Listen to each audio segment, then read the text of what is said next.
Assalamualaikum warahmatullahi wabarakatuh. A'udzubillahi minasyaitonirrajim. Bismillahirrahmanirrahim. Alhamdulillahirabbil alamin wa bihi nasta'in wala umurid dunya waddin wala alihi wa sahbihi ajmain. La haula wala quwata illa billahil aliyyil azim. Amma ba'da. Perkenalkan, saya Sofia Nurjana dari kelas Psikologi Islam C dengan NIM 201041117. Baik, di sini akan saya membawakan materi ceramah guna untuk memenuhi tugas perkuliahan di mata kuliah ilmu dakwah. Tema yang saya ambil yakni All About of Al-Ikhlas. Pasti semuanya tahu dan hafal mengenai surah Al-Ikhlas. Surah yang pendek, surah yang gampang untuk dihafalkan. Maka apa aja sih yang akan saya bahas kali ini? Baik. Surah Al-Ikhlas adalah surah yang ke-112 dalam susunan Mushaf Al-Quran. Sebagaimana surat lain dalam Al-Quran, surah ini juga mengusung pesan yang perlu diketahui oleh seluruh umat muslim. Nama surah yang terdiri dari 4 ayat ini memiliki makna memurnikan keesaan Allah Subhanahu wa Ta'ala. Untuk itu, dalam buku At-Tazkir berpendapat bahwa surat Al-Ikhlas menjelaskan tentang ajaran bertauhid kepada Allah yang bersifat sempurna. Bunyi keterangan buku tersebut seperti ini. Surah ini menetapkan ajaran bertauhid kepada Allah Subhanahu wa Ta'ala yang memiliki sifat sempurna, yang tunggal, dia tidak dilahirkan dan melahirkan, dan yang tidak mempunyai tandingan. Tafsir lain menyebutkan Allah Subhanahu wa Ta'ala menurunkan firman-Nya kepada para rasul agar umatnya mengetahui hanya Dialah Allah yang Maha Esa, sebagaimana dinukil dari Imam Ibnu Katsir, Imam Jalaluddin Al-Mahalli, dan As-Suyuti dalam buku Samudra Al-Fatihah, Al-Ikhlas, Al-Falaq, dan An-Nas, Tafsir Ibnu Katsir.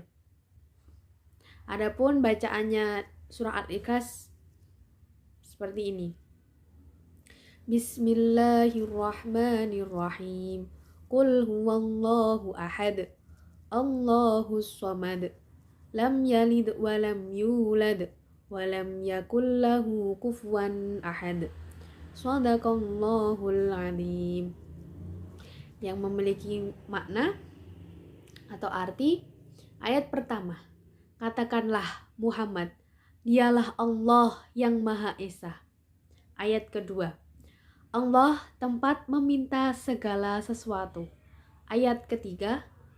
Allah tidak beranak dan tidak pula diperanakkan. Dan ayat keempat. Dan tidak ada sesuatu yang setara dengan Dia. Surah Al-Ikhlas ini setara dengan sepertiga Al-Quran. Mulianya surah Al-Ikhlas terbukti dari sabda Rasulullah SAW yang menyebutkan bahwa nilai surah Al-Ikhlas setara dengan sepertiga Al-Quran. Dari Abu Darda yang mengutip sabda Rasulullah SAW, Bismillahirrahmanirrahim. Ayyajizu ahadakum ayyaqra'u fi lailati thulathul Qur'an. Qalu wa kaifa yaqra'u thulathul Qur'an? Qala Qul huwallahu ahad ya'dilu thulathul Qur'an. Yang artinya, apakah seorang di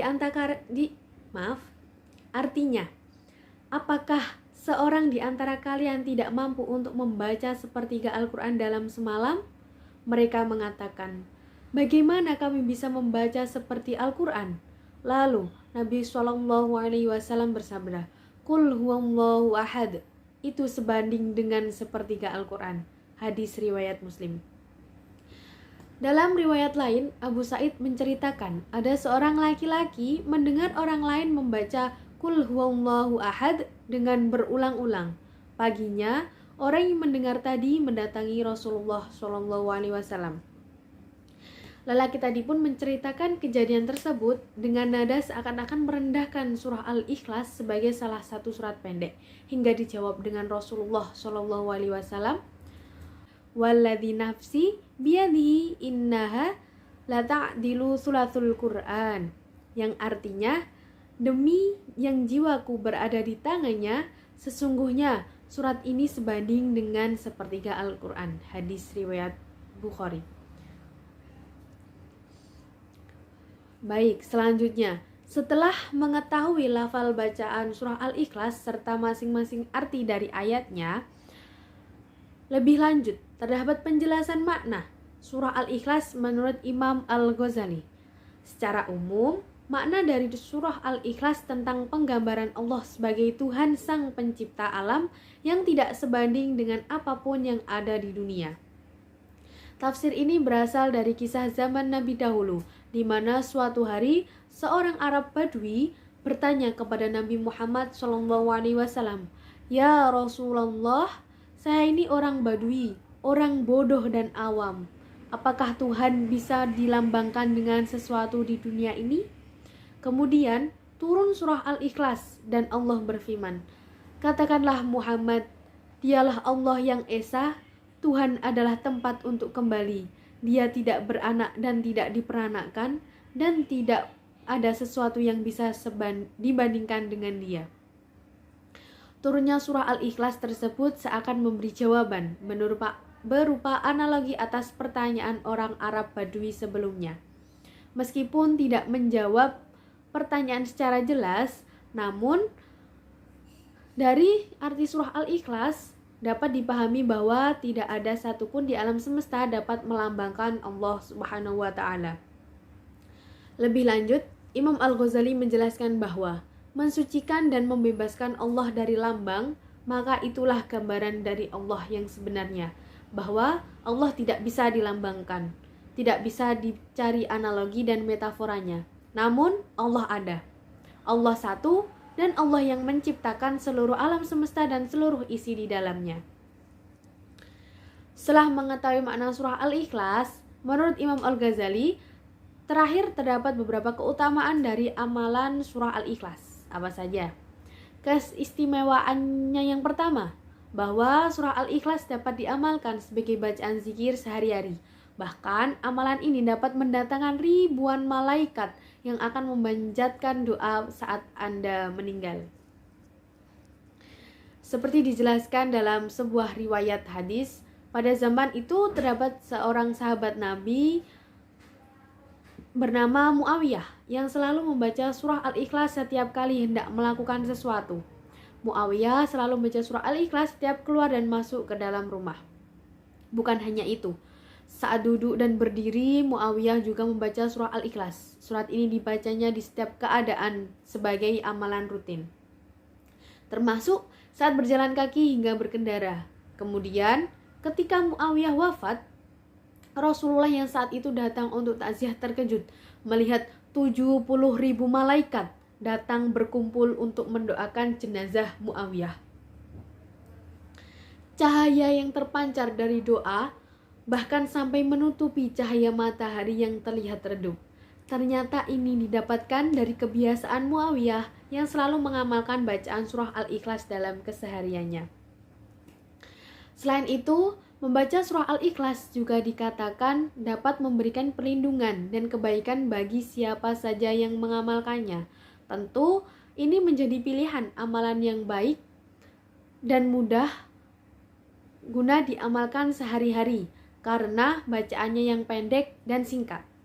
Meskipun begitu, surah Al-Ikhlas penuh dengan makna mendalam yang bisa menyejukkan hati.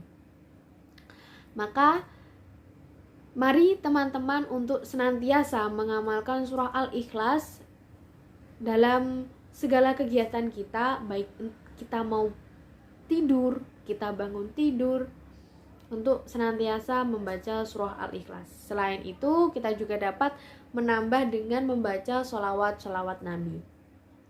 Yang penting kita selalu mengamalkan apa yang menjadi kebajikan untuk diri kita dan untuk mengumpulkan amalan kita di hadapan Allah Subhanahu wa Ta'ala. Semoga apa yang saya sampaikan dapat diambil manfaatnya baik untuk diri kita sendiri dan masyarakat luas. Mohon maaf jika terdapat salah kata, salah ucapan ataupun yang lainnya dalam pembawaan kali ini. Saya tutup, saya akhiri. Wabillahi taufiq wal hidayah. Wassalamualaikum warahmatullahi wabarakatuh.